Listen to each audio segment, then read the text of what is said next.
Bienvenue, vous êtes sur RTI 1. Je vous donne les titres de l'actualité pour ce 27 juillet. Rencontre historique du président Alassane Ouattara et de l'ex-président Laurent Gbagbo ce mardi au palais présidentiel d'Abidjan. C'est une première depuis la crise post-électorale. Cette entrevue, très attendue, s'est déroulée dans un climat détendu et amical. Les deux hommes s'en félicitent d'ailleurs. La police du Burkina Faso s'enrichit de nouveaux effectifs. Après 2 années de formation, la promotion 5 en fin de cycle a été baptisée Promotion Unité par le président du Burkina Faso. Elle a effectué sa sortie ce 27 juillet à Ouagadougou avec 10 commissaires et une centaine d'officiers. 9e conférence au sommet du traité d'amitié et de coopération entre la Côte d'Ivoire et le Burkina Faso. Le conseil conjoint de gouvernement a été coprésidé par les premiers ministres ivoiriens et burkinabés. De nouvelles perspectives ont été évoquées pour le renforcement de la relation ivoiro-burkinabé. Et puis baccalauréat 2021 en Côte d'Ivoire, 87 097 candidats admis, un taux de réussite de 29,24%, soit un recul de 10,84% par rapport à 2020. Bonsoir à tous, en particulier à vous qui nous suivez depuis la Côte d'Ivoire et le Burkina Faso. Le 20h de ce mardi 27 juillet est largement dominé par le traité d'amitié et de coopération entre la Côte d'Ivoire et le Burkina Faso. Il est diffusé simultanément dans les deux pays. Et pour cela, nous sommes deux sur ce plateau. Jean-Emmanuel Ouedraogo est journaliste présentateur sur la RTB, Radio-Diffusion Télévision du Burkina Faso. Bonsoir Jean-Emmanuel. Bonsoir Fadou Fofana. Nous sommes ravis de partager ce temps d'antenne avec vous. C'est un plaisir partagé. Et on ouvre donc ce journal spécial par la rencontre cet après-midi au palais présidentiel d'Abidjan du président Alassane Ouattara et de l'ex-président Laurent Gbagbo. C'est la toute première fois que les deux personnalités politiques se retrouvent depuis la crise post-électorale. Elle était annoncée, attendue et même espérée et elle a bel et bien eu lieu. La rencontre entre le président Alassane Ouattara et l'ancien président Laurent Gbagbo, c'était cet après-midi et c'est sans doute l'image du jour. Les deux personnalités main dans la main face aux objectifs sur le perron avant leur entrée au palais présidentiel pour un tête-à-tête. Des échanges directs entre les deux leaders politiques de bon augure pour la suite du processus de réconciliation. Viviane Amien. La rencontre entre le président de la République, Alassane Ouattara, et l'ex-chef de l'État, le président Laurent Gbagbo, s'est déroulée dans une ambiance très décontractée. 17h22, le véhicule 4x4 du président Laurent Gbagbo s'immobilise devant l'entrée du Petit Palais, où le président de la République, Alassane Ouattara, l'attend sur le pas de l'entrée. Les deux hommes échangent une accolade chaleureuse et posent sourire aux lèvres devant les objectifs des caméras et des appareils photo.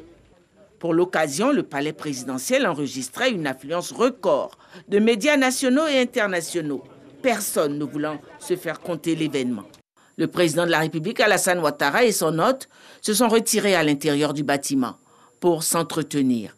Leurs échanges ont duré un peu plus d'1 heure d'horloge. Assisté à l'entretien, côté présidentiel, le directeur exécutif du RHDP, Adama Bictogo, le ministre conseiller spécial du président de la République chargé des affaires politiques, Cissé Bakongo, le ministre directeur de cabinet du président de la République, Fidel Sarasoro. La délégation du président Laurent Gbagbo comprenait le secrétaire général du FPI, Assoa Adou, le président du groupe parlementaire EDS, président du comité de contrôle du FPI, Hubert Oulaye, le président d'EDS, Georges Armand Ognien. À la fin de l'entretien, le chef de l'État, le président Alassane Ouattara et son hôte, le président Laurent Gbagbo, se sont livrés à la presse. Je suis venu rendre visite au président Alassane Ouattara, que je connais depuis longtemps. Et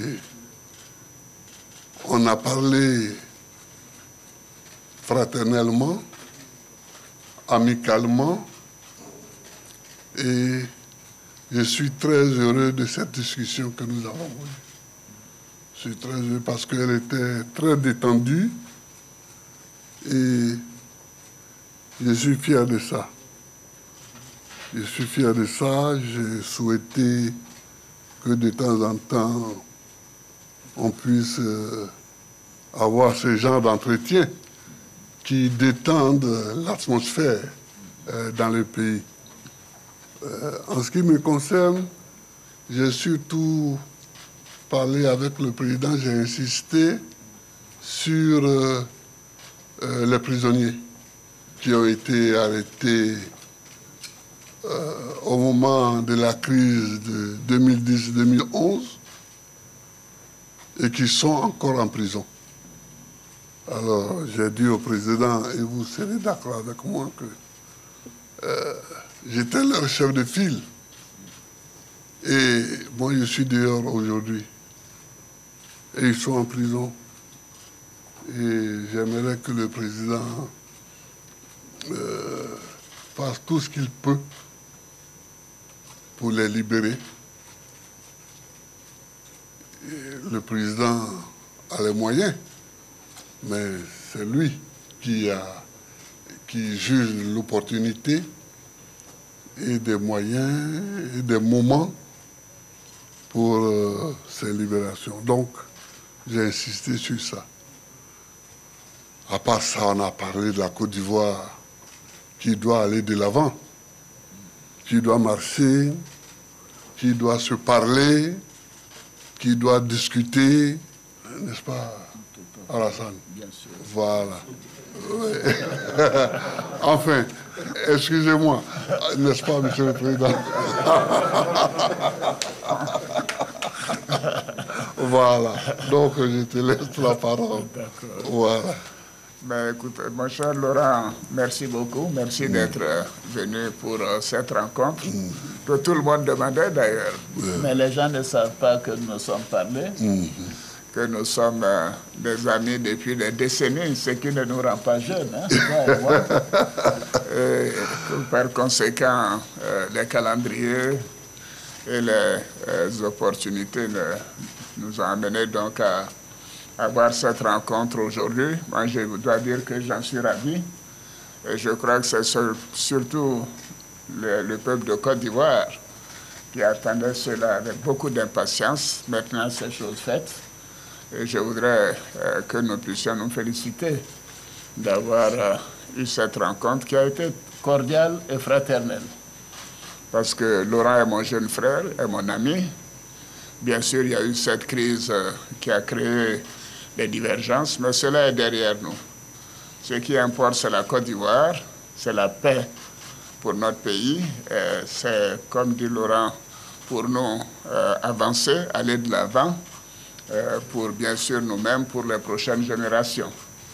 Je voudrais réitérer mes condoléances à mon frère pour le décès de la maman, Gado Marguerite, et d'Abdourahmane Sangaré.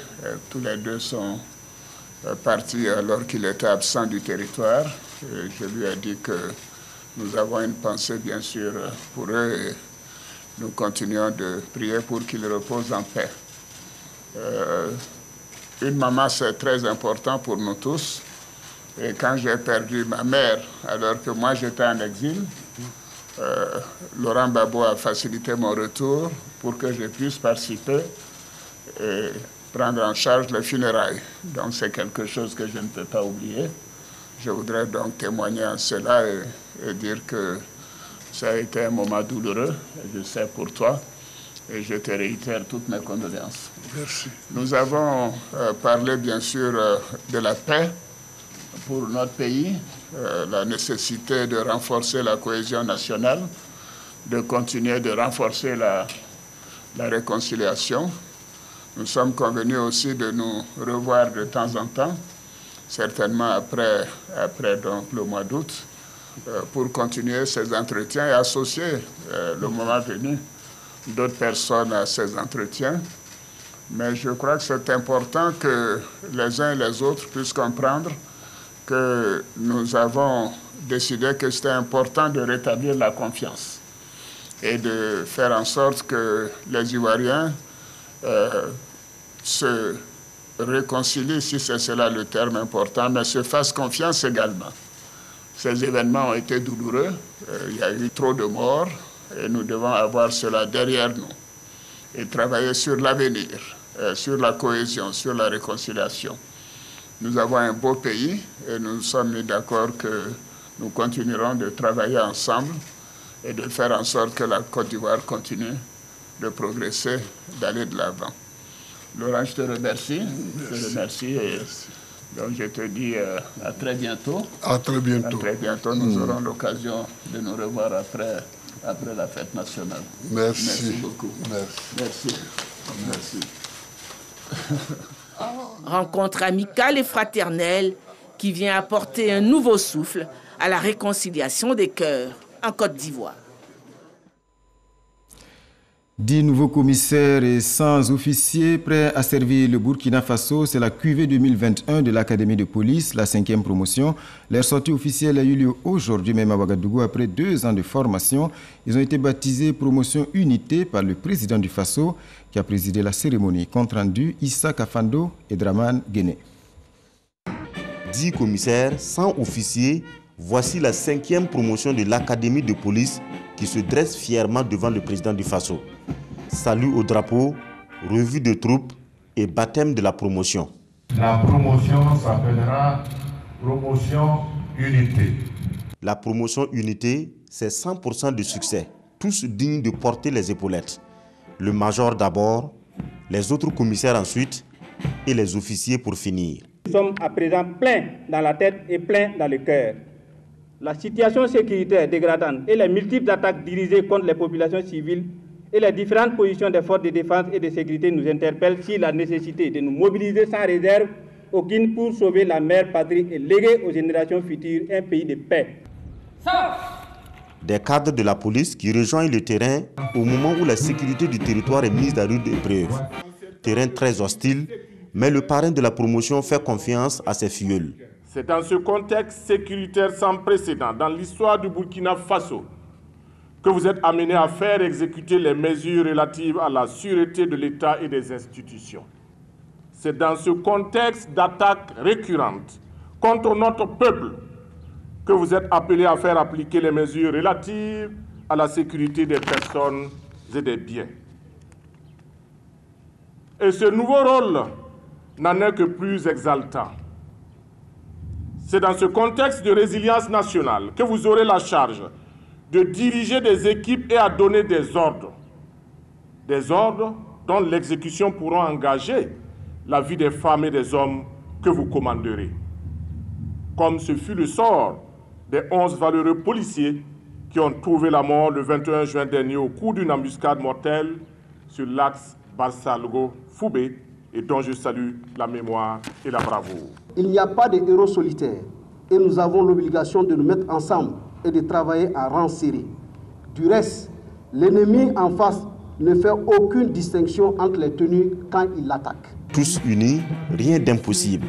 Et à l'unisson, commissaires et officiers rendent le grand salut au président du Faso, signe d'allégeance aux institutions de la République. Je voudrais souhaiter à chaque élève qui quitte cette académie beaucoup de succès dans leur carrière, pleine de professionnalisme, pleine de dignité, comme je l'ai dit tantôt, et que ce qu'ils ont appris à l'école permette de consolider les relations que nous voulons entre nos dispositifs de sécurité et nos populations. Cela est important parce que autant nous devons exiger des populations le respect de nos agents de sécurité, principalement des agents aussi de police, autant nous devons avoir un comportement de respect également vis-à-vis de ces populations. C'est deux choses qui se tiennent. Fin de cycle pour la 5e QV qui transmet le fanion de l'Académie à la 6e promotion.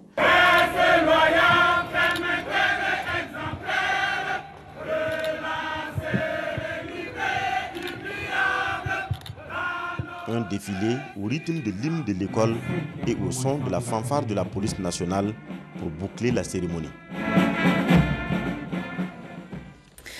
L'actualité en Côte d'Ivoire ce mardi, c'est aussi la 9e conférence au sommet du traité d'amitié et de coopération entre la Côte d'Ivoire et le Burkina Faso. Le conseil conjoint de gouvernement s'est tenu sous la présidence des premiers ministres des deux pays. Et à l'issue des travaux, le chef du gouvernement burkinabé, Joseph Dabiré, a été reçu par le président Alassane Ouattara. Viviane Naïma. À la tête de la délégation gouvernementale du Faso, aux assises du 9e TAC, traité d'amitié et de coopération ivoiro-burkinabé, qui se tient à Abidjan, le Premier ministre du Faso, Christophe Joseph Dabiré, a eu un entretien au terme des assises ce mardi 27 juillet avec le président de la République Alassane Ouattara au palais présidentiel. Les échanges ont porté sur les travaux de cette 9e assise, sur la sécurité aux frontières des deux pays, sur l'ouverture de leurs frontières face à la Covid-19. À ce niveau, le président de la République nous a donné des conseils. Il faut que l'on travaille à faire en sorte que la lutte contre la Covid soit une lutte partagée pour que nous puissions ouvrir dans les meilleurs délais possibles les frontières entre le Burkina Faso et la Côte d'Ivoire. Parce que la libre circulation est un élément fondamental du renforcement du développement dans nos différents pays. Il a également indiqué que la lutte contre la Covid-19 doit être associée intimement à la lutte contre le terrorisme. Parce qu'il faut que l'on s'organise pour que ces deux luttes-là soient une lutte commune, de manière à ce que la traversée des frontières soit sécurisée tant du point de vue sanitaire, mais également du point de vue de la sécurité des personnes et des biens. C'est ainsi que nous allons rétablir la stabilité dans nos États, c'est ainsi qu'on va rétablir la paix et la sécurité de manière à ce que le développement puisse repartir. Participaient à cette audience le Premier ministre ivoirien Patrick Achi et le ministre ivoirien de la Défense Téné Birahima Ouattara. C'est dans un contexte marqué par la lutte contre le terrorisme et la Covid-19 que les gouvernements ivoiriens et burkinabés se sont donc penchés aujourd'hui sur la mise en œuvre des décisions et recommandations du TAC précédent avant d'envisager de nouvelles perspectives de renforcement des relations entre les deux pays. Alexis Ouedraogo. Le Conseil conjoint de gouvernement referme ses portes. Les parties ont procédé à l'examen de 13 projets d'accord, dont 2 finalisés, 7 en cours de négociation et 4 qui ont été initiés lors du TAC 9. Éducation, culture, diplomatie, grands travaux, notamment l'autoroute Yamoussoukro-Ouagadougou-Kaya, approvisionnement en électricité ou encore facilitation de la circulation des produits, autant de sujets abordés. Nous échangeons régulièrement le savoir-faire, les bonnes pratiques et envisageons ensemble le mécanisme pour l'industrie des arts et du spectacle. Il y a un dynamisme qui va être plus amplifié avec les accords signés ensemble et qui va permettre un échange, en tout cas, non seulement sur le plan artistique, mais également sur le plan culturel, parce que nous avons des valeurs communes. Un accord portant sur la facilité de circulation des produits locaux et de l'approvisionnement de nos marchés. Faire en sorte que nous puissions avoir des joint ventures entre des entreprises privées de Côte d'Ivoire et du Burkina Faso pour faire donc des géants qui sont à même donc d'apporter des réponses structurelles aux questions de développement industriel, mais aussi aux questions donc de prospérité économique et sociale de nos pays. Pour le Premier ministre burkinabé, la rencontre aura tenu ses engagements. À travers des échanges francs et directs, nous avons magnifié une fois encore la vitalité et la fraternité, la solidarité et la coopération légendaire entre nos deux États. Prochaine étape, la rencontre au sommet des chefs d'État qui devrait finaliser l'ensemble des travaux. Nous avons grandement avancé dans le traitement de l'ensemble des dossiers, notamment les nouveaux dossiers et les dossiers spécifiques. Cela nous a permis de dresser, pour décision de nos chefs d'État, une liste de recommandations qu'ils examineront lors de leur prochaine rencontre au sommet. Il s'agit notamment de la poursuite de l'approvisionnement en électricité en hydrocarbures du Burkina Faso, de la facilitation de la circulation des produits locaux et l'approvisionnement des marchés, de l'approfondissement des conditions de réouverture des frontières entre les ministres en charge de la santé, des transports et de la sécurité, le renforcement de la coopération en matière de lutte contre la traite transfrontalière des enfants dans le cadre d'une stratégie de législation harmonisée et le renforcement de la synergie de la lutte contre le terrorisme. La délégation burkinabé a quitté Abidjan ce soir. C'était donc le point d'orgue de ce 9e traité d'amitié et de coopération ici à Abidjan. Ce matin, comme on l'a vu, les premiers ministres ivoiriens et burkinabés ont co-présidé ce conseil conjoint de gouvernement à l'occasion de faire le bilan de la mise en œuvre des décisions du 8e TAC, mais aussi de passer en revue les grands défis du moment, et Dieu sait qu'ils sont nombreux. Menaces terroristes, réouverture des frontières, pour ne citer que les plus pressants, et sur toutes ces questions, les deux pays vont devoir plus que jamais se serrer les coudes. Alexis Evelyne Ouedraogo. Ministres burkinabés et ivoiriens réunis ce mardi autour d'une même table pour le Conseil conjoint de gouvernement de la 9e conférence au sommet du TAC. Cette rencontre préparatoire de la conférence des chefs d'État permettra aux autorités des deux pays de passer en revue l'état de la coopération déjà bien dynamique dans plusieurs secteurs. En matière de santé, nous partageons les mêmes soucis, surtout en cette période de la pandémie de la Covid-19. Il nous a été instruit en tant que ministre de discuter pour pouvoir poser les modalités pratiques parce que les frontières vont bientôt réouvrir et il ne faudra pas qu'à cette occasion, la maladie puisse reprendre du pas. Ce qui se fait de bien chez eux peut être aussi reproduit chez nous.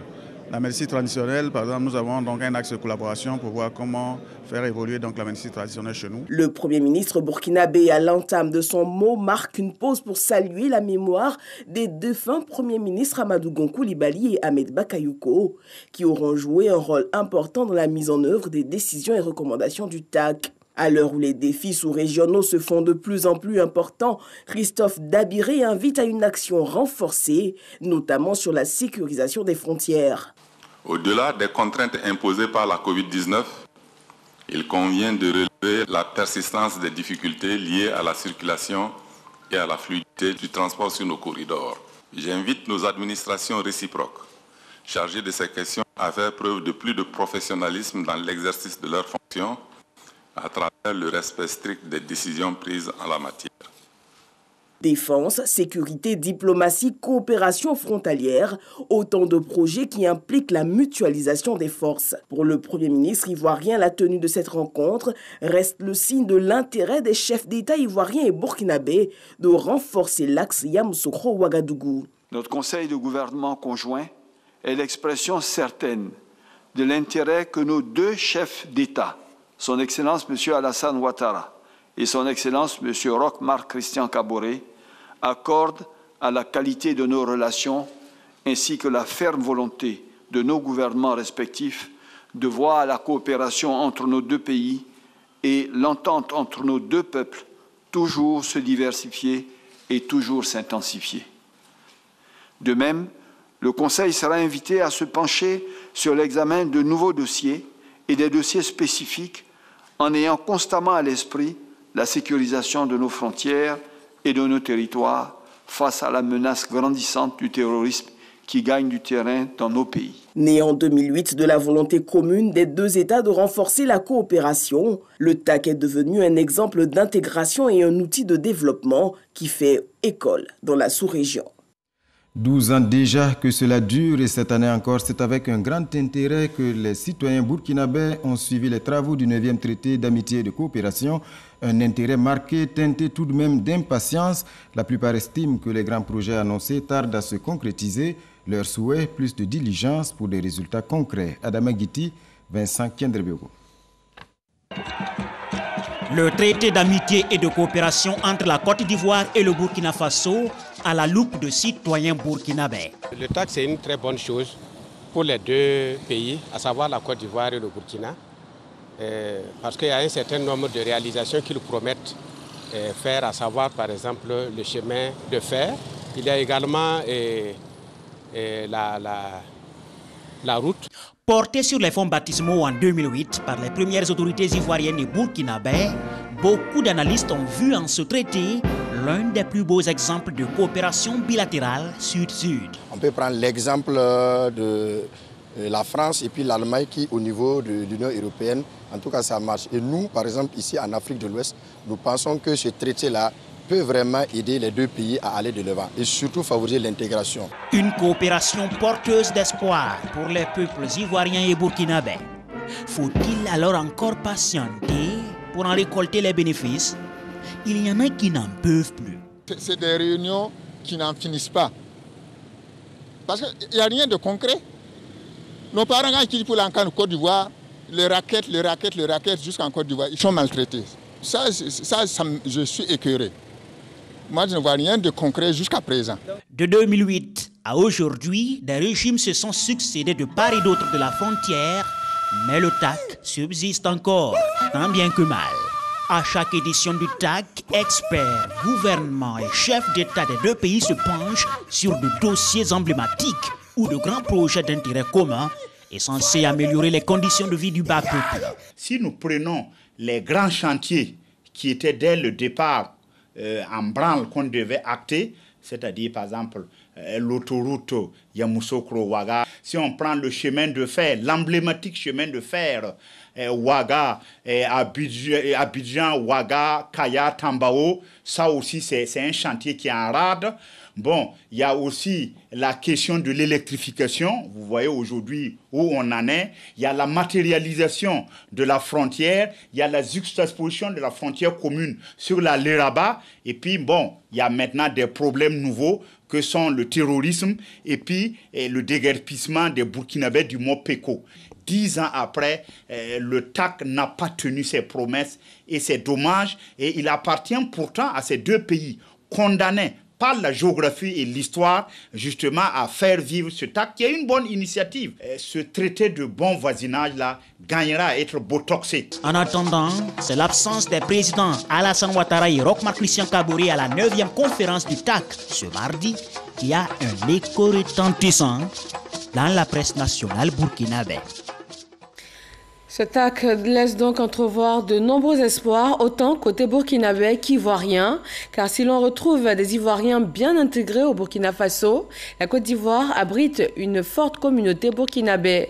Dans la région de la Nawa, sud-ouest de la Côte d'Ivoire, les ressortissants du pays des hommes intègres se retrouvent dans de nombreux secteurs d'activité, comme la cacaoculture ou encore le commerce.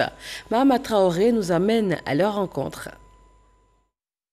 Méagui, département de la région de la Nawa, connu pour être le nouveau fleuron de la cacaoculture ivoirienne. En témoignent ces nombreux champs de cacao qui entourent la ville. À l'origine de ce succès agricole, la forte implication des migrants burkinabés, elle date de plusieurs décennies. Après l'exploitation forestière, les Blancs, ils voulaient partir. Beaucoup de leurs travailleurs étaient des Burkinabés. Donc certains, après les travaux avec les Blancs, on préférait rester ici. On sollicitait des terres.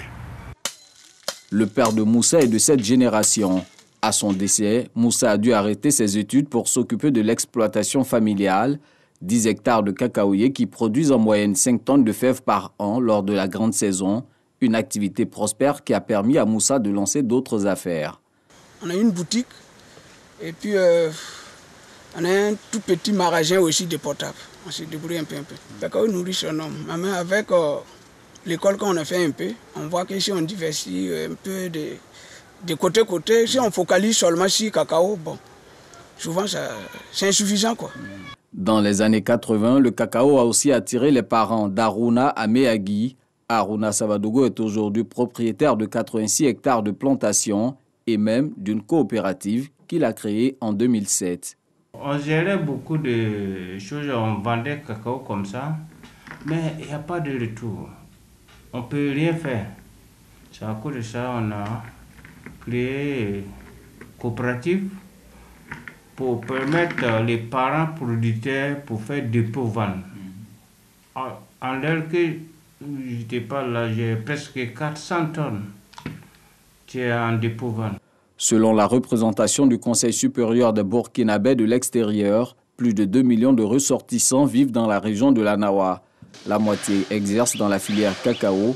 Certains ont choisi le commerce. C'est le cas de cet importateur de pièces détachées qui a pourtant commencé comme réparateur de motos dans les années 80. Quand je venais ici même, j'étais en location. Mais j'ai fait tout ça, j'ai construit chez moi, j'ai construit pour moi. J'ai construit presque 3 à 4 cours à Méagui. Bon, j'ai construit à Abidjan, j'ai construit à San Pedro. Bon, on ne parle pas de Soubré. Donc, je peux dire merci. Grâce à Bakoué, grâce aux Ivoiriens, vraiment, je vis bien. À Soubré, capitale de la région de la Nawa, on retrouve également une forte communauté burkinabé. Natif de Pricro, Mamadou s'est installé dans cette ville comme libraire avant de se lancer dans la vente de mobilier et plus tard dans l'imprimerie. Lorsque le cacao marche, tout marche. Les coopératives, les commerçants, tout le monde a besoin de paperasse. Ils impriment des carnets, des reçus, des bordereaux, des factures, voilà. Donc c'est vrai, c'est lié. Quand il y a la traite, l'imprimerie aussi bouge. Mamadou révèle même que ses compatriotes continuent toujours d'affluer vers la Nawa pour son attrait économique. Ceux qui venaient avant comme manœuvre métaillère agricole, aujourd'hui ils sont, je ne dis pas que ça n'existe plus, mais ils sont devenus très rares. Ceux qui viennent maintenant, souvent c'est des commerçants établis déjà, qui viennent ouvrir des magasins ici pour leurs proches. Si la région de la Nawa est devenue aujourd'hui un Eldorado pour la communauté burkinabé vivant en Côte d'Ivoire, c'est le fruit d'une intégration réussie. Dans le village de Bakoui, s'il y a réunion là, c'est nous qui faisons ensemble. S'ils demandent les conseils, je connais. Il n'y a pas de palabre même.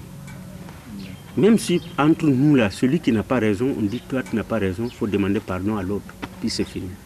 Les Burkinabés ont toujours eu le respect qu'ils ont eu pour les Bakoui. Ils ont eu beaucoup d'argent, ils ont leurs fils qui sont les plus grands opérateurs économiques du département.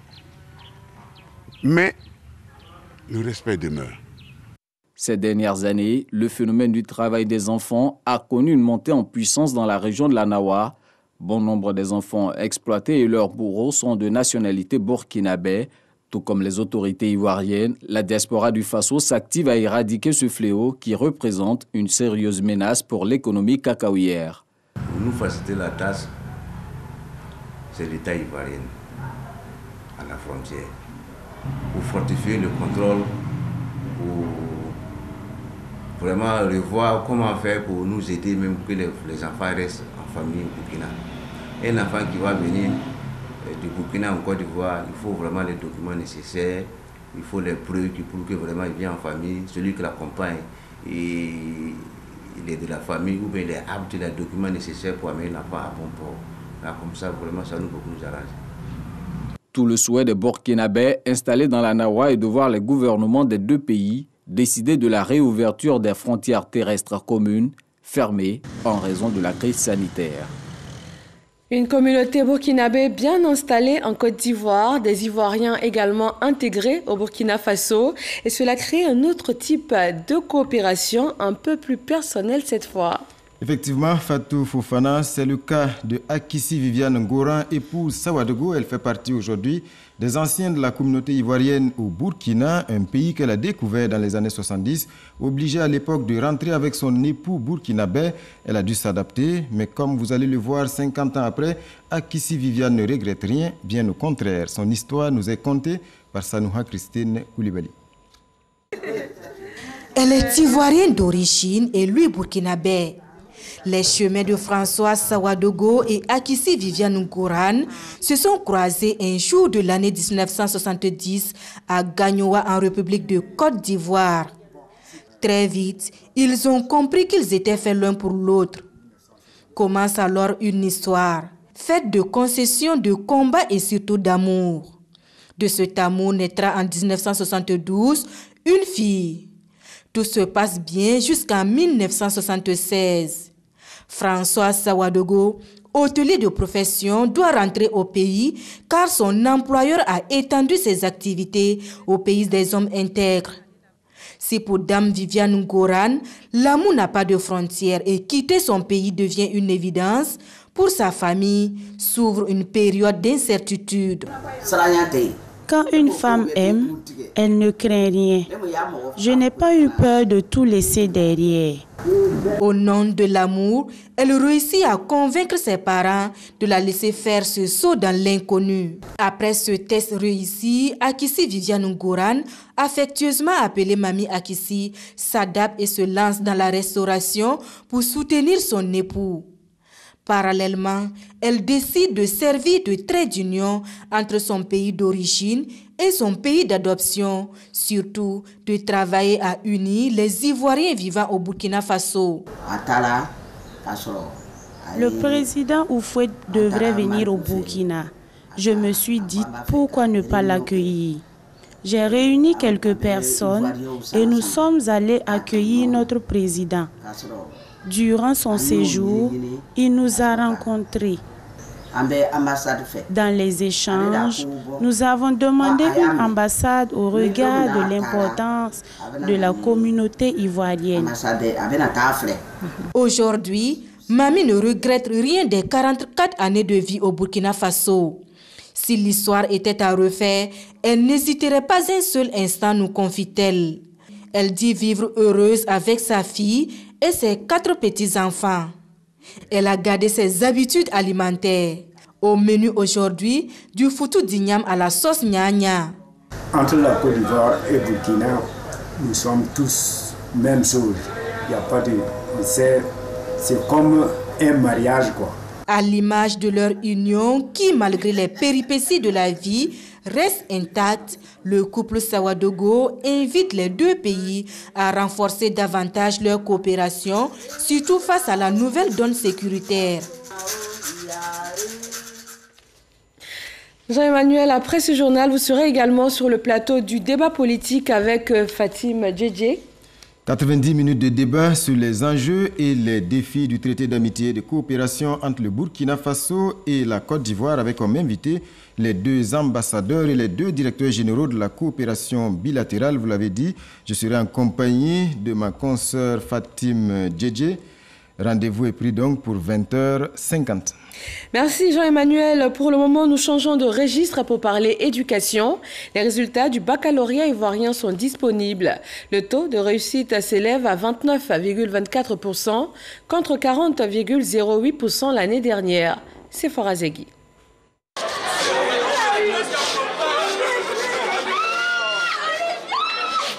C'est un moment qui vient clôturer des années de scolarité, les résultats du baccalauréat.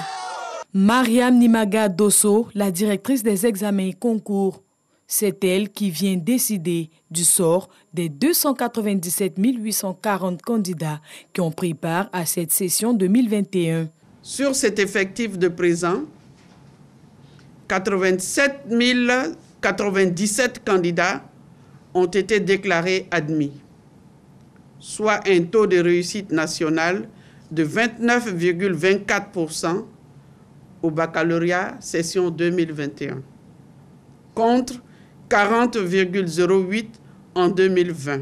Un taux national de réussite en baisse de 10,84 points par rapport à la session précédente. Cette année, les garçons ont obtenu de meilleurs résultats que les filles. Chez les garçons, on enregistre 29,61% de réussite contre 28,79% chez les filles. Les candidats verront leurs photos affichées sur les relevés de notes, histoire de limiter la fraude. Les résultats sont également mis en ligne depuis 14 heures sur le site www.men-deco.org. Le délai pour introduire d'éventuelles réclamations dans les centres de composition respectifs est de 72 heures à compter du mercredi 28 juillet dès 7h30. Dans l'actualité culturelle, les mosquées de type soudanais du nord de la Côte d'Ivoire sont désormais classées au patrimoine mondial de l'UNESCO.